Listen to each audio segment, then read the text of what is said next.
Hi everyone, my name is Karen Esposito and I'm an executive director for Pink Zebra.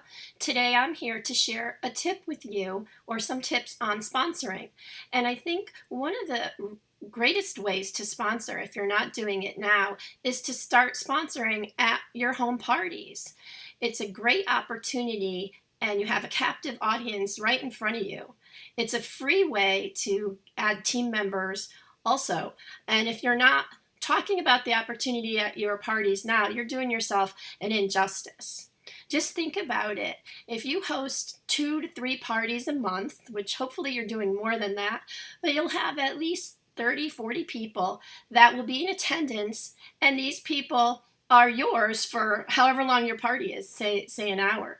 So at the party, you want to make sure that you are incorporating some little tips and references to how you came about joining the company and how they also could do the opportunity. Sometimes people sitting in the audience don't realize that they too can do what you are doing.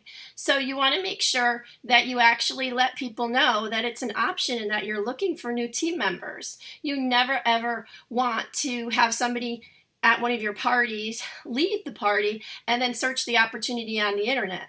I'm going to tell you firsthand that I have received many phone calls from people that were at parties and they found me and then they signed up because their consultant never asked them. So don't let that happen to you. Believe me, you will be very upset when you find out. These people are local to you, and that's great because you can build a local team. And as you know, sponsoring is a great way to add additional income. So what you want to do is make sure at your party that you're not talking a lot about the opportunity, but at least spending some time talking about it. Now, one of the big things I recommend is to make sure that you're not spending lots of time setting up. It should only take you about 10-15 minutes to do your display. If you go into your party and you take 1 hour or more and make this elaborate display, everyone's going to think it's too much work. Your host is going to say, my gosh, I wouldn't want to do that all the time. You have to make it look easy. So make sure that it doesn't take you a long time to set up.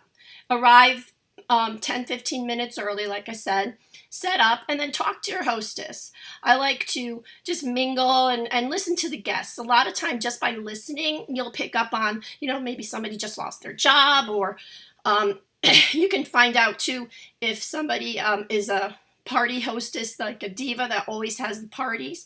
Those are the people that you want to target. Some people even play sponsoring games at their parties, and they'll find out who does the most parties, who hosts the most. Those are people that like the product, and that's liking the product is like one of the most major things that's a first to come into the business. You have to be passionate about the product. So oftentimes your hostesses are the best people to recruit. So make sure that you're listening and you're talking and you're sharing why you joined. Perhaps in the beginning you can introduce yourself and say, like for myself, I just got back from a trip. So you can say, hey, if there's anybody here that likes to travel, I just came back from an awesome incentive trip with Pink Zebra. When we're ordering, let me know and I'll tell you all about how you could join my team. So another way, and I make sure I do this, is I have a sign at my parties that says help wanted. And they're sitting there all day, or all night rather, while you're doing your party. And they're looking at this sign and they see help wanted. So they know that you are actively looking for team members. And a lot of times somebody will see it and they'll say, oh, Susie's looking for work, or hey, I can do this. So if you make it look simple, they'll want to join your team. Now, you don't have to be perfect. Sometimes, well, if you've been doing it a long time, maybe you are perfect. I don't know. But you might want to slip up or, just show that people make mistakes, because sometimes someone in the audience might say, oh my gosh, she's so good at it. I would never be able to do that. So intentionally, make a few mistakes and have fun with it. If you're having fun, you're attracting people to the business. I also make sure that I have hostess packets with me, recruiting packets with me, so that when someone shows or expresses an interest, you can always hand them an envelope and say, hey, I saw something in you. I think you'd be really great at this. I'm going to give you this packet and want you to look it over, and I'll give you a call. Now, you don't want to put a lot of information in there because you want them to have to call you. So if you give them all the information they need, they're not going to call you. And then make a time and set a time for them to get back to you, or for you to call them.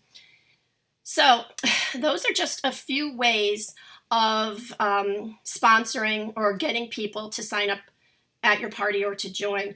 Another way is to also, when you start off, the starter kit is what I started with. Just briefly, when you hold up an object, you can say, or a product rather, you could say, hey, this came in the kit. This came in the $99 kit. And sometimes people will look at it that way and say, oh, wow, for $99, look at all that she got. I could do that too. You can also tell people, I know when I first started off, one of my first parties that I had was a crystal party with Princess House. And the woman got me. She was like, she had this beautiful display of all crystal with like little lights, like Christmas lights illuminating all the sparkly crystal. And she said, in 6 parties, you can own all this. And I was like, wow, I can do that. I could do 6 parties. So perhaps you can do something similar and say, just host a couple of parties and it'll pay for this kit. And guess what? I intended only to do 6 parties, but I stayed with it for over a year. So, there's different ways and to get creative to entice people into the business. So these are just a few tips, free tips that you don't have to spend a lot of money on to sponsor. So I hope you all learned something from this. And if you have any questions, again, my name is Karen Esposito, and I hope to hear from you. Bye-bye.